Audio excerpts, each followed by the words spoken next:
Now, we're going to try, the elders, we've been really trying to work out what's best for our church. We're going to try to start Zoom Sunday school. And so we'll be trying to get a hold of everybody to see if you have the Zoom app or if you know how to put it in.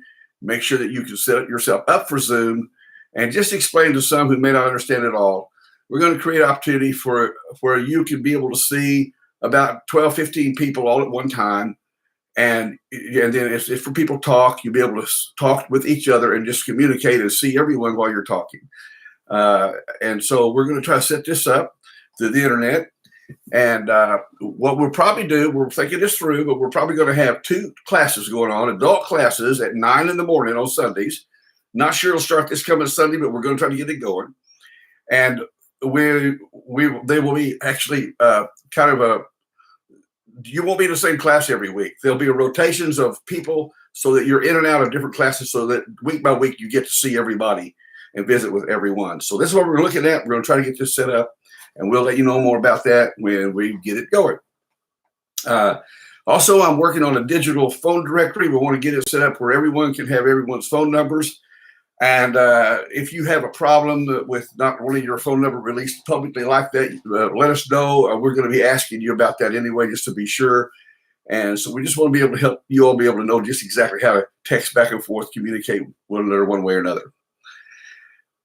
I want to talk to you about opening up our church. Our anticipation date to get back together as a church is the 31st of this month, the last Sunday this month. And we'll be putting something out in writing pretty soon, and it'll be pretty much what I'm going to tell you right now, but we're open for suggestions and alterations. But this is how we're thinking about going about it. And I know some churches are starting back even today, but this is where we are as we try to pace this thing out. We're not trying to be the experimental guinea pigs in this thing, but at the same time, we do want to get it going. And we want to tell you right now that if you're not comfortable at that point, that's okay. We'll provide you at least to be able to hear some things we want to say to you. That this is going to be new for us. And some people may feel that what we're doing is unnecessary, while others may feel we're not being cautious enough. So I want everyone to be careful enough to guard yourself against a judgmental spirit as we are doing the best we can to accommodate everybody. Our intentions are to provide as safe and comfortable an atmosphere as possible. So we're talking about several things. You can anticipate when we come back to church that the door will be either open or there will be someone to open the door for you, just one more opportunity not to have to touch your hands on something. When you walk into the foyer, there will be a table there, and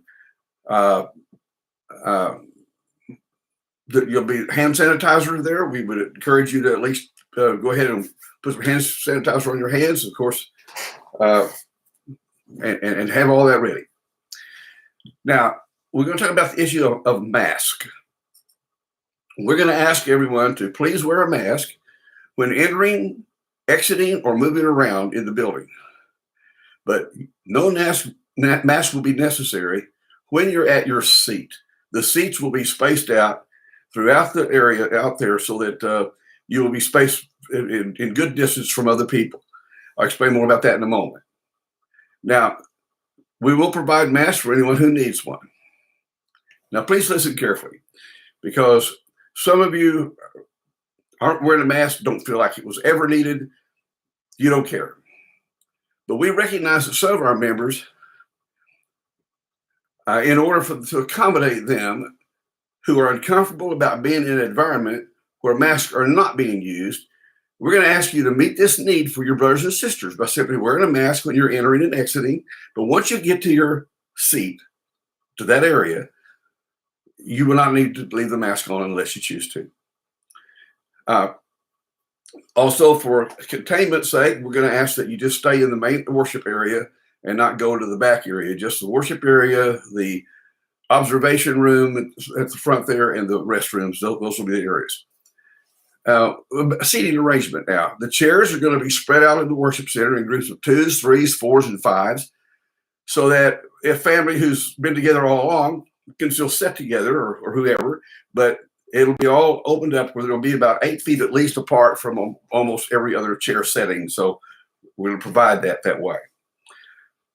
Restrooms, we're going to encourage you to try to use the restroom before you come. We're going to be there about an hour. We'll be starting at 11, and we're going to be there about an hour. And so we encourage you to try to, but if you do need to utilize the restrooms, we're going to have sanitation spray, paper towels to clean things up. We ask you to, anything that you touch, to please clean. And we'll be there to help you. So this is just stuff we got to get down. I know that some of this might be a struggle, but this is an opportunity for us to show genuine love for one another as we begin to come back together. I look for this to be rather temporary. By the time we start, the guidelines will probably have even softened more, but we're still going to do whatever we can to make people comfortable and safe. So all that needs to be said, and as we're trying to work through it. We're telling you this way in advance so we can talk about it more and so you can give us your insights and we can just share together.